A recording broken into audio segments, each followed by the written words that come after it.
सुंदरता बहुत पसंद है। தேவனுக்கு அழகு ரொம்ப பிடிக்கும். God loves beauty. ஆண்டவர் அழகை நேசிக்கிறார். इसलिए आप देखो इस दुनिया में हर एक चीज में ब्यूटी को परमेश्वर ने रखा। நீங்க இந்த பூமியில பாப்பீங்கன்னா எல்லா சிருஷ்டிக்குள்ளேயும் ஒரு அழகை தேவன் வைத்திருக்கிறார். पहाड़ को देखो, एक ब्यूटी आपको दिखाई दे। நீங்க மலைய பாத்தீங்கன்னா ஒரு அழகு அதுல இருக்கும். एक फूल को देखो, நீங்க फूल को देखो, நீங்க ஒரு பூவை பாத்தீங்கன்னா அதுல ஒரு அழகு இருக்கும். उस फूल से आने वाले खुशबू को देखो, நீங்க அதுல இருந்து வருகிற மனத்தை பாருங்க, வாசனையை பாருங்கள். सूरज को देखो, நீங்க சூரியனை பாருங்க. चांद को देखो, நீங்க சந்திரனை பாருங்க. इस पृथ्वी को देखो, இந்த பூமியை பாருங்க. इस पृथ्वी को, है ना, इस पृथ्वी गोल को आप देखो। நீங்க இந்த பூமி உருண்டை, அந்த உருண்டை வடிவில இருக்கிறத பாருங்க. परमेश्वर इस पृथ्वी को ऐसा नहीं बनाया हमारा डोसा जैसा। நம்ம தோசை மாதிரி எல்லாம் உருவாக்கல. நீங்க நம்ம சொல்றோம் பாருங்க, ஒரு தோசைங்கிற பேர்ல இந்தியா மேப் மாதிரி அப்படியே பிடி எல்லாம் சுட்டு வைக்கிறோம் பாருங்க. ஏதோ அது தோசையா இல்ல அது எதுவும் பாக்டீரியாவோட படமான்னு தெரியாத அளவுக்கு சில பேர் தோசை சுடுவாங்க. அது தோசை ரவுண்டாவே வராது. ஆண்டவர் அப்படியே இந்த பூமியை அப்படி ஏதோ பாக்டீரியா மாதிரி பிடி எல்லாம் படைக்காம அது அழகா அப்படி ரவுண்டா அப்படியே ஒரே தோசை மாதிரி அப்படியே வட்டமா கொஞ்சம் கூட பிசிறு இல்லாம அந்த வட்டத்தை அப்படியே போட்டிருக்காரு பாருங்க, கொஞ்சம் கூட பிசிறு இல்லாம. அதுதான் அழகு. அதுலயே தெரிஞ்சுக்கணும் அவர் எவ்வளவு அழகை விரும்புகிறவர். हमारे लोग जो जब कुछ लोग रोटी बनाते हैं, है ना, उसका शेप ऐसे ऐसे ऐसे ऐसे आ जाता है, राउंड में नहीं आता है। ऐसे परमेश्वर इस पृथ्वी को नहीं बनाया।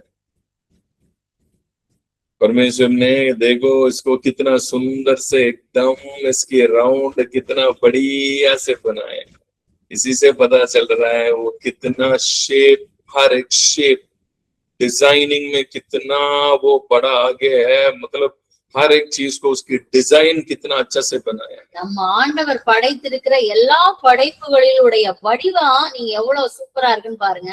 இதிலே தெரிஞ்சிச்சு இந்த வடிவங்களை அமைக்குவதிலும் அழகையும் தேவன் எவ்வளவு எக்ஸ்பர்ட்டா இருப்பாரு நீங்க நினைச்சுக்கோங்க. उसका परफेक्शन को देखो। நீங்க எல்லாத்துலயும் ஒரு பெர்ஃபெக்ஷனை நீங்க பார்க்க முடியும். कोई भी चीज को परमेश्वर ने बिना सोचे समझे डिजाइन किए कभी नहीं बनाया। நீங்க எல்லா சிருஷ்டிகளும் யோசிக்காம அப்புறம் டிசைனை பிளான் பண்ணாம எதையுமே அவர் படைக்கல. ஏனோ தானோன்னு எதையுமே படைக்கல இல்லையா? ஏதாவது ஒண்ணு சொல்லுங்க, ஆண்டவர் இதை படைக்கும் போது ஏனோ தானோன்னு படைச்சாரு, அதனாலதான் இது பாருங்க இது இந்த நேச்சருக்கே செட் ஆகாம இருக்கு அப்படின்னு சொல்றதுக்கு ஏதாவது ஒண்ணு சொல்லுங்க போகும். நான் இருக்கனே பாஸ்டர்னு சொல்லிடாதீங்க.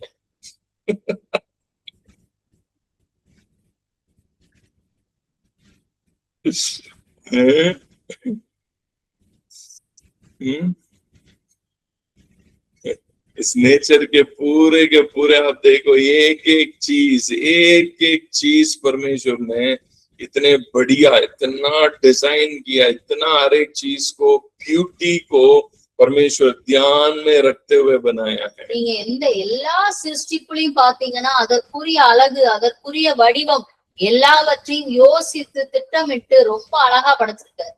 इवन आप समुद्र में रहने वाले मछलियों को देखो, நீங்க கடல்ல வாழ்கிற மீன்களை கூட நீங்க பாருங்களேன், कितना सुंदर है हर एक चीज। எவ்வளவு எல்லா மீனும் எவ்வளவு அழகாக இருக்கிறது। कितना आप देखो, पीकॉक देखो, நீங்க மயில பாருங்க। क्यों परमेश्वर एक पीकॉक को इतनी सुंदरता देने की क्या जरूरत है? ஒரு மயிலுக்கு இவ்வளவு அழகு கொடுக்க வேண்டிய அவசியம் என்ன? क्यों इतना सुंदरता है? ஏன் இவ்வளவு அழகு கொடுக்கணும்? जब उसको वो अपने पंख को खोलता है, इतने सारे कलर्स, इतने सारे, है ना, डिजाइन्स उसके अंदर मिलता है, डिजाइन मिलता, पंख के अंदर डिजाइन्स है। நீங்க அந்த மயில் தன் தோகையை விரிக்கும் பொழுது அதுல எவ்வளவு கலர்ஸ் இருக்கு, எவ்வளவு டிசைன் இருக்கு, அது எவ்வளவு வடிவமா இருக்கு, இது ஆண்டவர் எப்படி யோசிச்சு பண்ணிருப்பாருன்னு பாருங்க। लायन को देखो, उसकी बाल को देखो, நீங்க யானைய பாருங்க, சிங்கத்தை பாருங்க, அதோட முடிய பாருங்க. आप चीता को देखो, நீங்க சீட்டாவை பாருங்க. पैंथर को देखो, பேந்தர் को பாருங்க. उसमें कितना डॉट्स रख के बनाए, அதுல எத்தனை புள்ளிகள் இருக்குன்னு பாருங்க. जीब्रा को देखो, लाइंस कितना है, நீங்க ஜீப்ராவை பாருங்க, அது எவ்வளவு அழகா லைன் எல்லாம் அழகா डिजाइन பண்ணிருக்காங்க. एवरीथिंग गॉड की क्रिएशन को आप देखो, उसके एक डिजाइन होता है, उसकी कलर में अलग होता है, उसकी हर एक बॉडी के अंदर एक डिजाइन्स मिलता है उसमें. நீங்க ஆண்டவர் படைத்த எல்லா சிருஷ்டிப்புகளிலும் ஒரு டிசைன் இருக்கும், ஒரு கலர் இருக்கும், ஒரு வடிவம் இருக்கும், எல்லாமே ரொம்ப பெர்ஃபெக்ட்டா பண்ணிருக்காங்க. कोई भी आप नहीं बोल सकता इसमें परमेश्वर ने कोई डिजाइन ही नहीं किया. நீங்க எந்த சிருஷ்டிப்பையும் சொல்ல முடியாது ஆண்டவர் இதுல எதுவுமே பண்ணல, ஏதோ ஏனோ தானே படைச்சு விட்டுருக்காரு நீங்க சொல்லவே முடியாது. कोई एक चीज बताओ, நீங்க ஒன்ன சொல்லுங்க பாப்போம், जिसमें कोई डिजाइन ही नहीं है, இதுல எந்த டிசைனுமே இல்ல, कोई कलर ही नहीं है, இதுல கலரே இல்ல. प्योर व्हाइट भी है ना, इतनी सुंदरता. प्योर व्हाइट का एक डव देखो, एक प्योर व्हाइट का एक चिड़िया देखो, कितना सुंदरता है. நீங்க நல்ல வெள்ளையில பியோர் ஒயிட்ல ஒரு புறாவை பாருங்க, ஒரு குருவிய பாருங்க, அது எவ்வளவு அழகான ஒரு நிறத்துல வடிவத்துல இருக்கு. मैं एक टाइम में ना पेट शॉप में रखा था, पठानकोट நான் பெட் ஷாப் வச்சிருந்தேன்.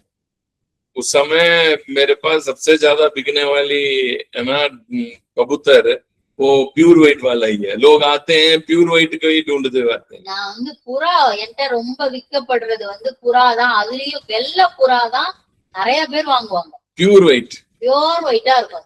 उसकी आंखें इतना सुंदर रहता है, அது கண்ணு ரெட்டிஷ்ல இருக்கும், ரொம்ப அழகா இருக்கும். उसका आंख है ना, उसका आंख से उसकी कीमत है. அந்த கண்ணை வச்சுதான் அதுக்கு வேல்யூவே. उसके आंख को आके देखेंगे, वो पीकॉक सॉरी वो कबूतर को जो लेते हैं ना, वो आके उसके आंखों को ही देखते हैं. அவங்க வாங்குறவங்க வந்த உடனே அதோட கண்ணை தான் விரிச்சு இப்படி பாப்பாங்க. उसका आंख, अगर उसके आंख में कुछ लाइंस होता है, वो लाइंस अगर ज्यादा है, அந்த அந்த கண்ணுல அவங்க ஒரு லைன்ஸ் நிறைய லைன்ஸ் இருக்கும், அது நிறைய இருந்துச்சுன்னா राउंड से रहता है, वो राउंड अगर ज्यादा रहता है, அந்த லேயர்ஸ் அது ரவுண்ட் நிறைய இருந்துச்சுன்னா वो देखेंगे उसको, அத பாப்பாங்க. ये इसमें ये ज्यादा है, இது நிறைய இருக்கு, ये हम लेंगे, उसके लिए कितने भी पैसा देंगे. அது அதுக்காக எவ்வளவு வேணாலும் கொடுப்பாங்க, அது வாங்கிட்டு போயிடுவாங்க. सारे कबूतरों का आंख एक जैसा नहीं है. எல்லா புறாக்களுடைய கண்களும் ஒரே மாதிரிலாம் இருக்காது. सबके अलग अलग रहता है. எல்லாத்துக்கும் தனித்தனியான கண்கள் இருக்கும். क्यों वो आंख को ऐसे देख के लेते हैं? அந்த கண்ணை ஏன் அப்படி பார்த்து வாங்குறாங்கன்னா, क्योंकि वो आंख कितना उनको पता है, इसकी लेयर्स कितना है, उसको रख के वो कितने दूर तक उड़ सकता है, उसको वो कैलकुलेट करते हैं. அந்த லேயர்ஸ் எத்தனை நிறைய இருக்கோ அத்தனை அதிகமா அது தூரத்துல பறக்கக்கூடியதுன்ற ஒரு கணிப்பு வச்சிருக்காங்க. ये उतने हाइट में जाएगा, அது அவ்வளவு தூரம் மேல பறக்கும். क्योंकि वो रेस में जाने वाला है. அந்த புறாவெல்லாம் ரேஸ்க்கு போறதுக்கு அனுப்புவாங்க. जब मैं पठानकोट में था, ये सारे मैं बेचता था.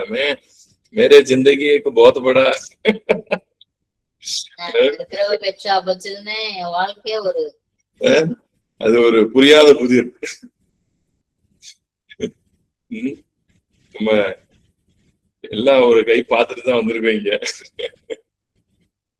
எத்தனையோ வருஷம் பாஸ்டரா இருந்து அதுக்கப்புறம் பிசினஸ் பண்ணி எல்லாம் பிசினஸ் பண்ணி பாஸ்டர் ஆவாங்க. நான் பாஸ்டரா இருந்து பிசினஸ் பண்ணிருக்கேன், அதுக்கப்புறம் பிசினஸ்க்கு அப்புறம் திருப்பி அப்படியே லைஃபே ஒரு வித்தியாசமான பாதைகள், ஏகப்பட்ட பாதைகள் இருக்கு நமக்கு. सो है ना, ये सृष्टि के अंदर, क्रिएशन के अंदर ब्यूटी को देखो. ஒவ்வொரு சிருஷ்டிப்புள் உள்ளதான அழகை ஒவ்வொரு நாளும் நீங்க பாருங்க. मेरे घर में फिश टैंक है, என் வீட்டுல மீன் தொட்டி இருக்கு. उसके अंदर देखो पैरट नाम की एक फिश है, वो अलग ही कलर है, रेड कलर रहता पूरा. நீங்க पैरट பாப்பீங்கன்னா அது ஒரு ரெட் கலர்ல இருக்கும். मेरे पास और भी फिशेस है, ब्लू कलर की है, ब्लू कलरல ஒரு फिश இருக்கு, व्हाइट कलर की फिशेस है. व्हाइट कलरல இருக்கு. सो ये सब क्यों मैं कह रहा हूँ आपको, இதெல்லாம் நான் ஏன் உங்களுக்கு சொல்றேன்னா, who is God? தேவன் யார்? परमेश्वर कौन है? அவர் யார்? He's a God of beauty. அவர் அழகின் தேவன். हर एक चीज को ब्यूटी चाहता है उसको. அவர் ஒவ்வொன்றிலும் அழகை அவர் விரும்புகிறார். वो ब्यूटी को है ना ऐसे देखने वाला है, रसिக்கிறவர். ஒவ்வொரு சிருஷ்டிப்பையும் பார்த்து ரொம்ப ரசிக்கிற நம்முடைய தேவன். அழகை ரசிக்கிறவர். அழகின் தேவன், அழகை ரசிக்கிறவர். सो ये सब मैं क्यों बोल रहा हूँ? எல்லாத்தையும் ஏன் சொல்றேன்? आपके जीवन को भी परमेश्वर सुंदरता, अगर आप बोल रहे हैं पास्टर जी मेरे जीवन में सुंदरता नहीं है, நீங்க சொல்லலாம் நான் என் வாழ்க்கையில அழகு இல்ல பாஸ்டர் அப்படின்னு நீங்க சொல்லலாம். தேவன் உங்கள் வாழ்க்கையை அழகாக்குகிறவரா இருக்கிறார். ये महीना, இந்த மாசம் परमेश्वर सारे आपके जीवन में आप जो सोच रहे हैं ना इस एरिया में मैं सुंदर नहीं है, God is going to change everything. உங்க வாழ்க்கையில எந்தெந்த பகுதிகளில் எல்லாம் அழகு இல்லாமல் வடிவம் இல்லாமல் இருக்கிறதோ அந்தந்த பகுதிகள் எல்லாம் தேவன் வடிவம் கொடுத்து அழகை கொடுக்க அவர் உண்மையுள்ளவராயிருக்கிறார். आदि में परमेश्वर आकाश और पृथ्वी की सृष्टि की. ஆதியிலே தேவன் வானத்தையும் பூமியையும் உண்டாக்கினார். पृथ्वी सुनसान और बेडोल थी. பூமியானது ஒழுங்கின்மையும் வெறுமையுமாய் இருந்தது. परमेश्वर सुनसान और बेडोल को सिर्फ ठीक नहीं किया है, बस इसको ठीक करना है, बस इतना नहीं किया है. ஆண்டவர் இந்த பூமியானது ஒழுங்கின்மை வெறுமையா இருக்கு, இத மட்டும் ஒரு அப்படியே ரிப்பேர் மட்டும் அப்படி பண்ணல. He made it very beautiful. ரொம்ப எல்லாத்தையும் அழகா மாத்திட்டார். हर एक चीज को इतनी सुंदर बना के दिखाया. எல்லாவற்றையும் ஒவ்வொன்றாய் ஒவ்வொன்றாய் எல்லாவற்றையும் அழகாகவும் வடிவமாகவும் அமைத்து வைத்திருக்கிறார். आपके जीवन भी सुनसान और बेडोल हो सकता है. உங்க வாழ்க்கையும் இதே போல ஒழுங்கின்மையும் வெறுமையுமாய் இருக்கலாம். But God is going to change its condition, position. God is going to change the total scenario of your life. உங்க வாழ்க்கையில இருக்கிற எல்லா இப்படிப்பட்டதான ஒழுங்கின்மையான வெறுமையான எல்லா நிலைகளையும் டோட்டலாக முற்றிலுமாக அவர் மாற்றி அமைத்து அழகுபடுத்துகிறவராய் இருக்கிறார். Beauty, God, परमेश्वर आपके लिए एक बहुत बड़ा सुंदरता को तैयार किया. உங்க வாழ்க்கையில தேவன் ஒரு அழகை ஆயத்தப்படுத்தி வைத்திருக்கிறார். ये महीना आपके जीवन में वो परमेश्वर वो काम शुरू करेगा. இந்த மாதம் தேவன் அந்த காரியத்தை உங்கள் வாழ்க்கையிலே ஆரம்பிக்க போகிறார். कितने लोग इस बात को विश्वास करते हैं? எத்தனை பேர் இதை விசுவாசிக்கிறீங்க? कितने लोग इस बात मेरे जीवन सुंदर होने वाला, என் வாழ்க்கை அது அழகாக போகிறது, எத்தனை பேர் விசுவாசிக்கிறீர்கள்? शायद आप खुद अपनी जिंदगी से खुश नहीं हो सकते इतने साल, நீங்க இத்தனை வருஷம் உங்க வாழ்க்கையை நினைச்சு நீங்க சந்தோஷப்படாம இருக்கலாம். but this month ஆனால் இந்த மாதம் a beauty, God is going to crown your life with the beauty, God's beauty. वो अगर सुंदर बनाने के लिए उतर गया ना, फिर सोच लो ये दुनिया को आप देख लो, यही उसका यही उसका नमूना है. தேவன் உங்க வாழ்க்கைய ஒரு கிரீடமாக ஒரு அழகாக மாற்ற அவர் உங்க வாழ்க்கைய அழகாக்க இறங்கிட்டாருன்னா அப்புறம் பாருங்க இந்த சிருஷ்டிப்பை நீங்க பாருங்க, அது உண்மைன்னு உங்களுக்கு தெரியும். அவர் அழகாக்குனாருன்னா எப்படி ஆக்குவாருன்னு நீங்க இந்த சிருஷ்டிப்பை பாருங்க தெரிஞ்சுக்கிறீங்க. அவரு ஆதியில தேவன் வானத்தையும் பூமியும் சிருஷ்டித்தார். பூமியானது வெறுமையும் வெறுமை அப்படிங்கிறதுல அந்த வெறுமை அப்படிங்கிறதுல எதெல்லாம் இல்லாம இருந்துச்சுங்கிறத பாருங்க. கலர் கிடையாது, அதுல டிசைன் கிடையாது, அதுல ஷேப் கிடையாது. இதெல்லாம் அந்த வெறுமைன்ற வார்த்தைக்குள்ள இது எல்லாமே இருந்துச்சு. அந்த வெறுமைன்றது ஏதோ ஒண்ணு இங்க இல்லைன்றத மட்டும் சொல்லல. வெறுமைன்றது no design, no beauty, no colour, nothing.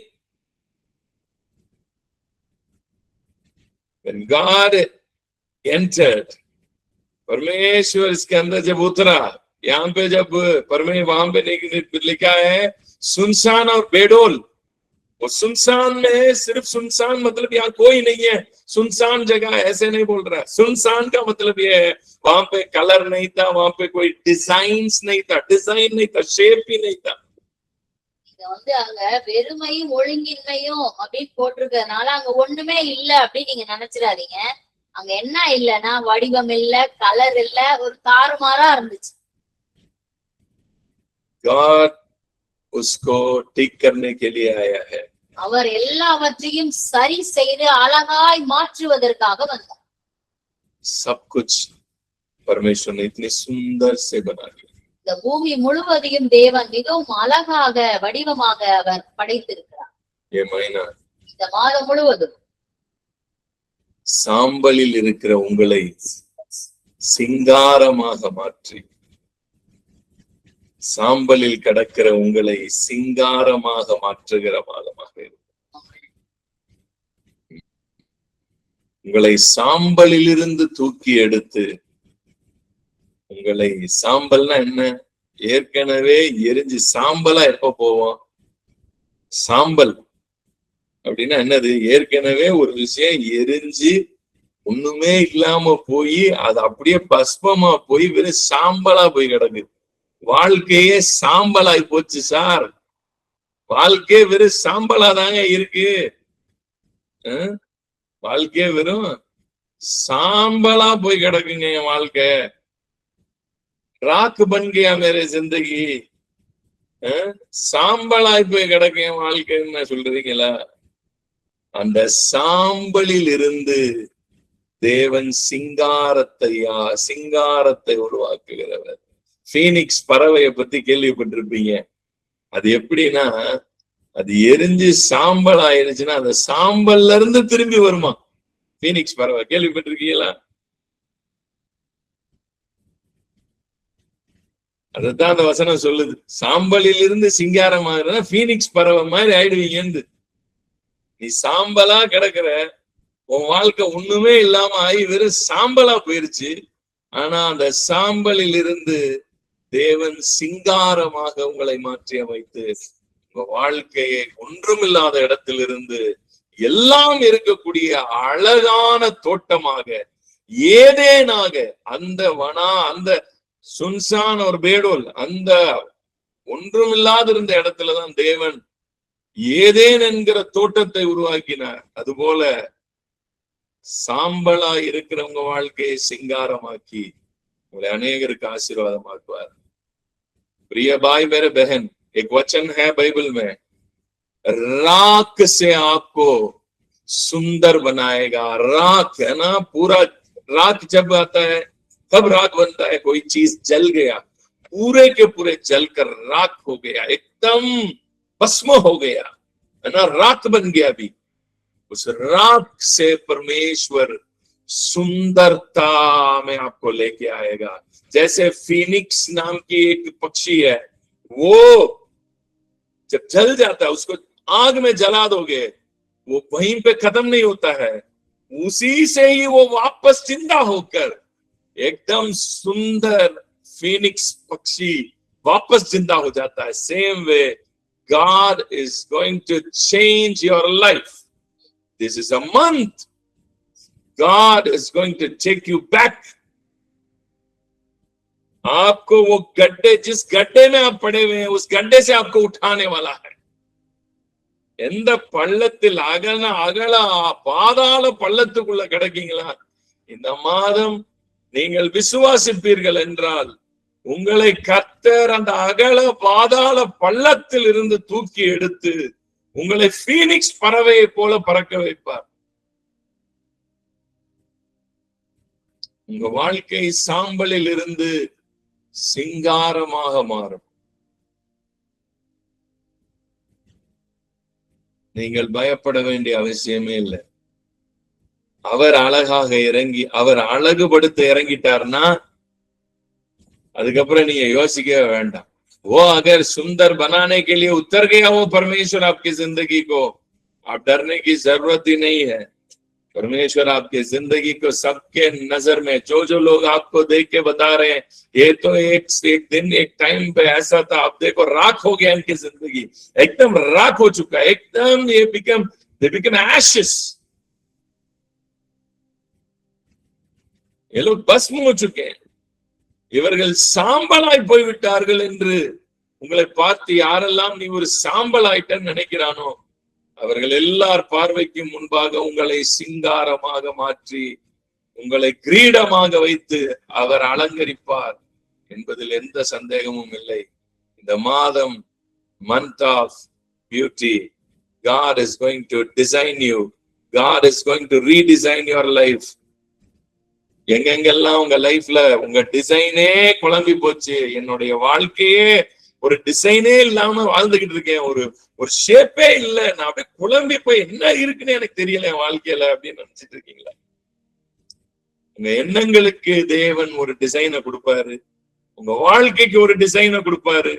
நீங்க நினைக்கிற காரியங்களில் எல்லாம் உங்களுக்கு ஒரு ஷேப்பை கொடுத்து உங்க வாழ்க்கையை மறுபடியும் தூக்கி எடுத்து சிங்காசனத்துல வைக்க அவர் வல்லவராக இருக்கிறார். அதற்கு இந்த பூமியோட துவக்கமே ஆரம்பமே நமக்கு அதை தான் சொல்லுது. ஏற்கனவே இது ஒண்ணுமில்லாம போயிருந்ததுதான், இதை இவ்வளவு அழகாய் மாற்றின அந்த தேவன் தான் இன்னைக்கே நம்மளோட இருக்காரு. அவர் மறுபடியும் மாத்துவாரு, உங்க வாழ்க்கையும் மாத்துவாரு. கவலையப்படாதீங்க. இந்த மாதம் நல்ல காரியங்களை எதிர்பாருங்க, நல்ல விஷயங்கள் நடக்கும்.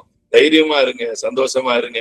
डरो मत किसी भी बातों को लेके, जो परमेश्वर आरंभ में जब ये दुनिया सुनसान और बेडोल था उस समय इसको ठीक करके इसको इतने सुंदर बनाने में उतर आया। वो परमेश्वर आज भी जिंदा है, वो आपके जीवन में आज भी वही काम करेगा। वो आपकी जिंदगी को वापस उठाएगा, राख से आपको उठाएगा और वो आपकी जिंदगी को इतनी सुंदर एक महल बनाएगा, मुकुट बनाएगा। आपकी जिंदगी आशीषित होगी। God bless you. Have a nice day. Have a nice day. கர்த்தர் உங்களை ஆசீர்வதிப்பார்.